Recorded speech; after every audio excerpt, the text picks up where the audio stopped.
Welcome to the Author to Authority podcast. I'm Kim Thompson Pinder, and today with me I have Tracy Enos, and I hope I pronounced that correctly.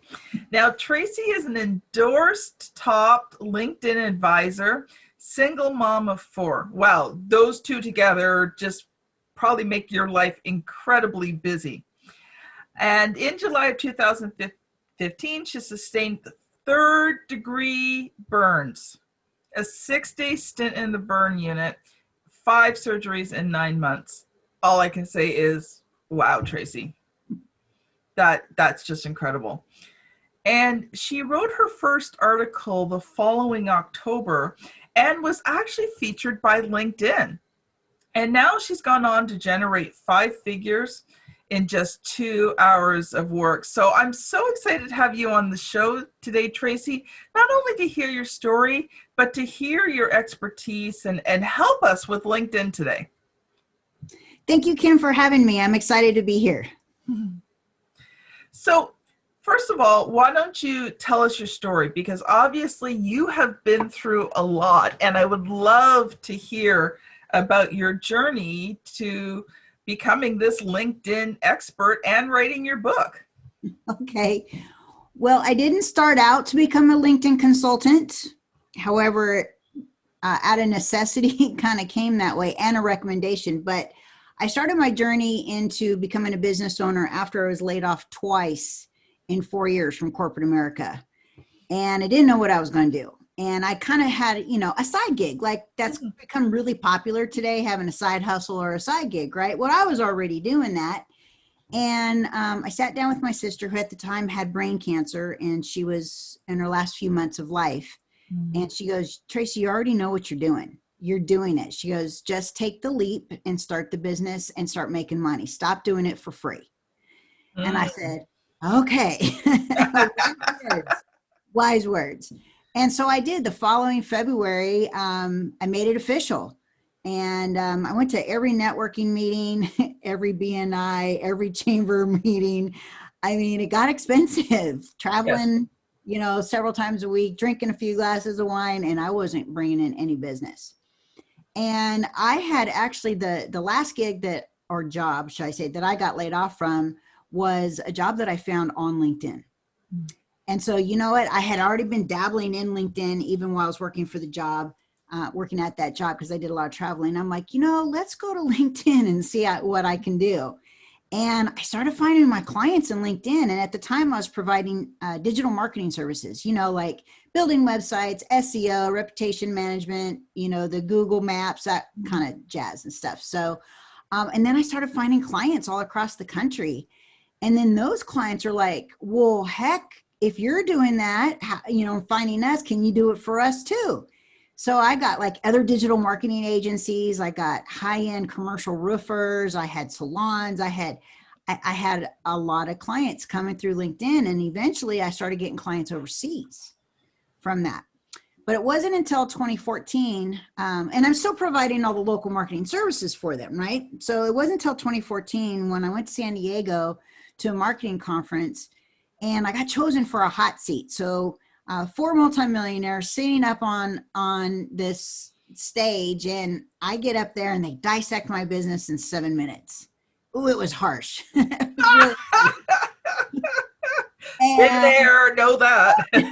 Right. Like they took a look at my website, my marketing, all that jazz, and they tore it apart. And their final words were, start a LinkedIn consulting business, fire all your clients, and write a book. Okay, that's easier said than done. Yes. Right? That's for sure. So I attempted to write the book 3 times. It just didn't work. And then when I was actually the last time, we were close getting ready to launch it, and then LinkedIn pulled their publishing platform. And I did a book about LinkedIn publishing. And they got rid of LinkedIn Pulse, if any of you remember that, if you've been on LinkedIn as long as I have. So they pulled that, I think, in August of 2016. And then I was like sunk. I'm like, I don't know what I'm going to do.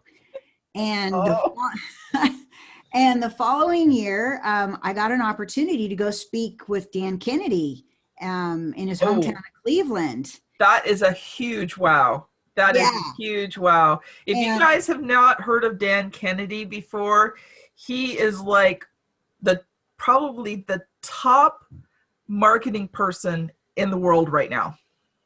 yeah, he's been around forever. Marketing copywriting, that's his claim to fame. Yeah. He's the guy behind a lot of those infomercials that we've seen at 2 or 3 o'clock in the morning.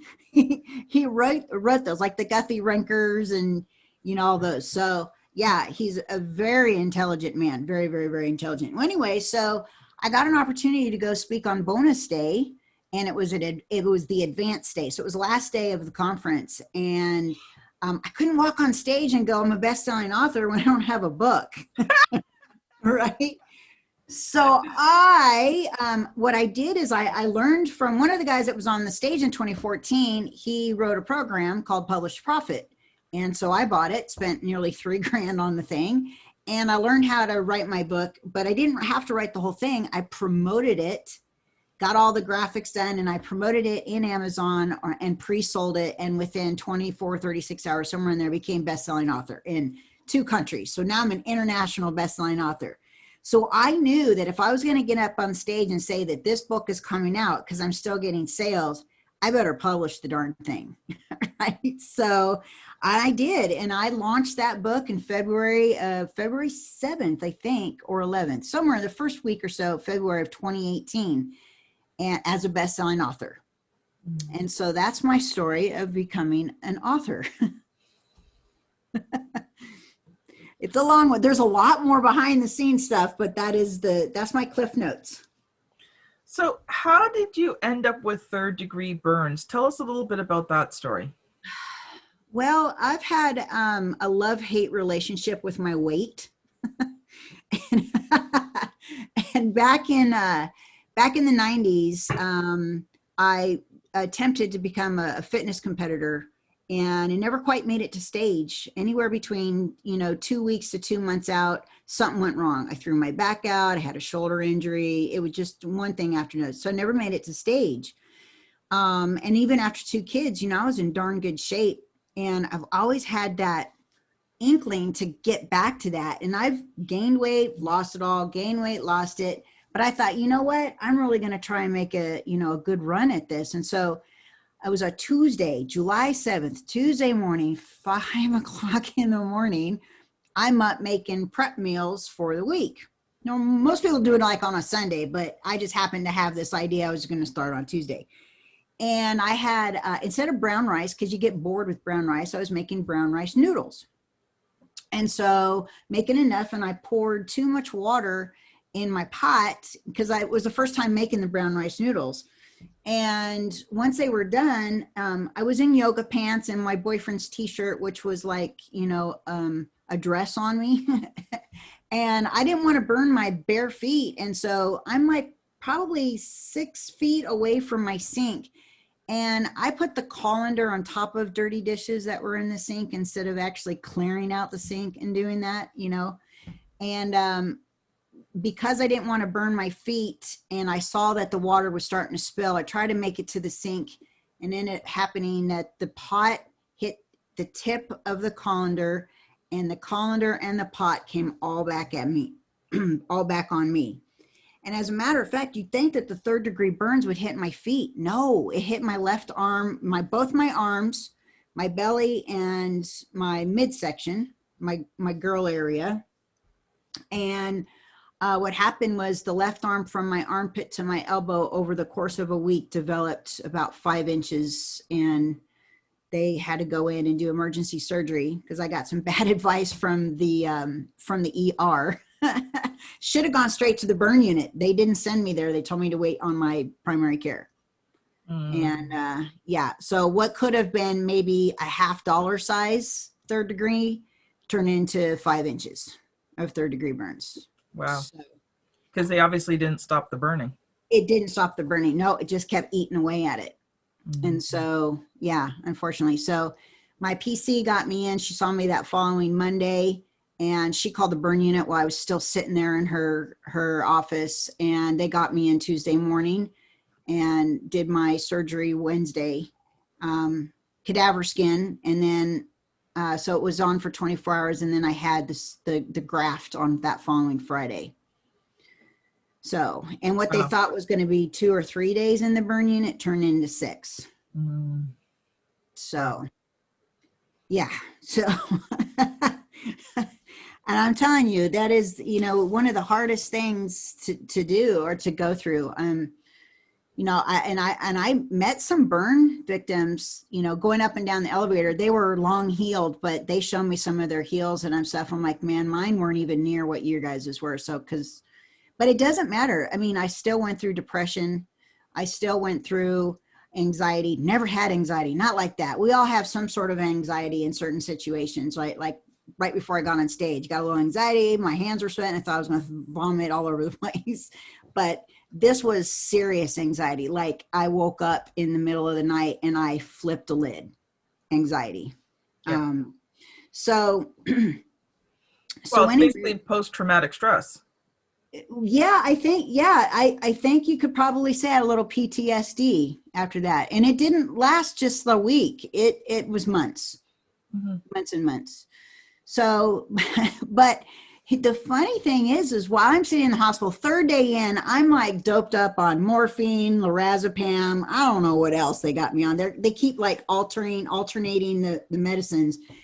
And 3rd day in, I get a phone call. Don't answer your phone when you're drugged up, please.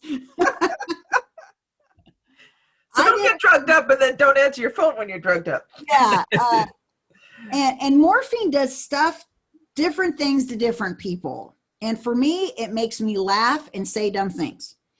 And so I answer the phone, and it happened to be a fellow that I knew previously. But we had met at a conference, but had stayed in touch through LinkedIn. And he'd seen my activity and the things that I was doing in LinkedIn. And he just happened to call. Just perfect timing, having the call. I'm in the hospital. And I close a $3,000 coaching deal drugged up on morphine. I don't recommend that. Because that could have gone the other way. Could have gone real bad. To this day, I haven't asked Bill if he knew I was like high or not high, but it was because of the foundation that I had built prior to that traumatic accident that I was able to close a coaching deal. Trust me, when I was going through this, I didn't know how I was going to maintain my business. I really didn't. I've got my left arm, all bandaged up. I'd already had 2 surgeries.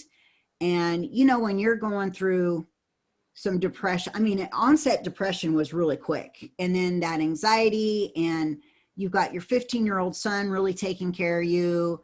And he did a fantastic job, by the way. And it was just. But then you feel guilty because he's taking care of you. Well, I had a boyfriend and he wasn't taking care of me. My son was taking care of me, which was really crazy, but neither here nor there. I love my son. He's amazing. So, you just don't know. So, that kind of kept me afloat for a minute. And then LinkedIn rolled out their new publishing platform where they had these categories, they pulse categories, and even had a calendar with a hashtag where they wanted, you could write articles based off of a topic that they created for the month. And I wrote on the topic, it was productivity. And in October, that following October of, I think it was 2015, I wrote an article. It took me 2 hours to write the article. And within a few days, that article went viral. I got featured in LinkedIn Pulse for LinkedIn tips was the category. And Google even, search engine, it was even, what's the word I'm looking for? It was indexed, in Google, first page of Google, and my article was above Richard Branson's. I was floored. That was awesome. My article kicked Richard Branson's butt. That was really neat. And it stayed #1 in Google for about a year and a half on page 1. It would bounce around here and there, but it stayed there. And I got like over 1,000 connection requests. I had like 1,200 comments. It was really awesome. And that article netted me 5 figures in coaching. Yeah. coaching fees for 2 hours worth of work. That's And amazing. I think from there, my demeanor and my attitude and my mindset improved a little bit more. And but I was still going through depression. But it helped. I mean, and I was getting clients again, and I was, going through. I had 3 more surgeries. I was in a compression sleeve for a year. Then I had 3 more surgeries over that year. And I gained like 60 pounds, and I hibernated, and I hid behind my screen, and I wasn't on video, and I had Zoom back then, but no one had to see me really in Zoom. So I didn't show my face. We just did coaching, right? And that's how I survived. And I was just tired. I bet. And so I went to my primary care doctor and I said, here's what's going on. And she goes, you're clinically depressed. She goes, I'm going to write you a script for Wellbutrin, and then I'm going to give you a referral over to a psychiatrist because I can't prescribe lorazepam for you. You need to get on the anti-anxiety medicine. And I was like, okay. So here I thought she was going to give me some miracle cure. I'm like, oh, you're going to give me an antidepressant and an anti-anxiety. Okay. So I sat on that script for like a week, and I didn't do anything with it. And I finally decided that I wasn't going to do it. Yeah. And it took some gumption, and it took a lot of internal speak. And within the next 18 months, I made more money in those following 18 months than I did the year prior. Awesome. And I'm not saying every day is rainbows, lollipops, and unicorns, because it's not. There's days that I still struggle. I still struggle to get in front of the camera, and no one can see the burns, but I know they're there. Yes. So that is awesome, Tracy. But I also want to make sure that we give you time to share, because I know that you've come prepared with some juicy, delicious LinkedIn tips for us, and we're excited to hear them. Well, yes. So LinkedIn is a wonderful platform, but it really mystifies a lot of folks still, even though they've been around since 2003. What I think really complicates things for a lot of people is the fact that LinkedIn has a lot of moving parts. And what people don't realize is that you don't need to do all those moving parts in order to use LinkedIn and make a great income.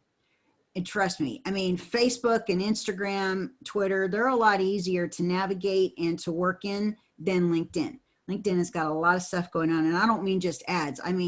You got Sales Navigator, you've got search, you've got keywords, you've got profiles, company pages, events, the news feed. The list goes on, right?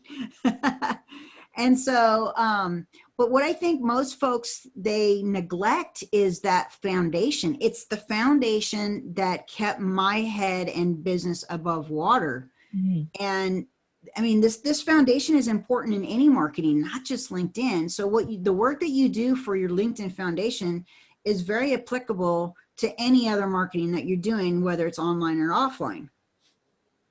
So the one thing when I talk about foundation is really sitting down and defining who is your ideal prospect, that client, that customer, right? And this is what I learned from Dan Kennedy. And you can actually Google it, Dan Kennedy's demographic or psychographic questions. And there's 10 questions, and they really dive deep. In fact, I still use some of those questions in my coaching. And it really makes sense to really sit down and try to figure out who they are, because when you're developing your profile, your messaging, your news feed content, your articles, you got to know what the problems, the pains, the desires that your customers and your clients have in order to develop that stuff, build relationships. A lot of times, if you're going into a conversation in LinkedIn, I kind of already know what a life coach is having an issue with in LinkedIn. Maybe not everywhere else, but what's the problem? Well, a lot of the time is I don't have time, and I'm not connecting with the right people.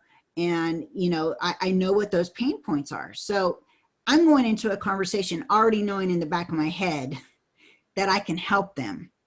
And that's because of that foundation work that we've done. So we defined the psychographics and the demographics. We brainstorm keywords, and LinkedIn is one big search engine. So you got to think like your prospect. Yep. What are they typing into LinkedIn to find solutions, products or services that are solutions to their problems or their biggest desires, right? And that's incredibly important. But also, those keywords are going to be placed in sections within your profile. So it's going to help you get profile visibility and organically. You're not always having to be the one doing the direct outreach, right? You want to get found organically. So we got to take those few best keywords and put them in the profile. Yes. Okay. Now, where in the profile? There's, I think almost every section, if you got at least 1, 2, or 3 keywords, and keywords don't mean just one word.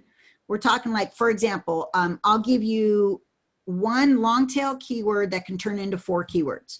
Social media marketing. So that social media marketing is 3 words, right? And I can turn this in. So that's 1. We could do social marketing makes 2, marketing makes 3, and social media makes 4. So you could spin that different ways in there. So let's just assume that you, your business is helping businesses with their social media marketing, right? So where would you first put that? You would put that in your headline. Yes. Right? Instead of I am the founder, owner, CEO. Blah, blah, blah, blah, blah, blah, blah, blah. No one cares about your title. Only you care about your title. Right? They just care about, can you help me? Right? Yeah. What results can I expect to working with you? So your headline should be a benefit statement, and you should have your keywords in there. Definitely. Okay. Second place, and this is an advanced tip, most people don't know this, that we do, is your contact info. And you get an opportunity to have 3 websites. And the key here is everybody else puts personal website, company site, blog, blah, blah, blah. Yuck. Go to the drop down and choose other. And from there, you have 30 characters that you can type in your keyword right there. So you could do social media marketing, and then wherever you want to, whatever web page you want to direct them to, you get 3 of those in there. Then you should have your keywords in your about section. Most definitely. Absolutely. But, don't keyword stuff. That's what people used to do in the beginning with LinkedIn. They would keyword stuff.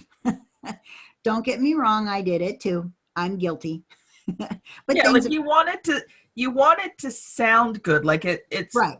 You want the quality of the writing to be the quality of the writing, instead of saying like, and I still see some of my colleagues doing that, some of my competitors, LinkedIn marketing, LinkedIn profile makers, LinkedIn lead generation, and they're using the word LinkedIn over and over and over and over again. How many times do you really need that? You don't.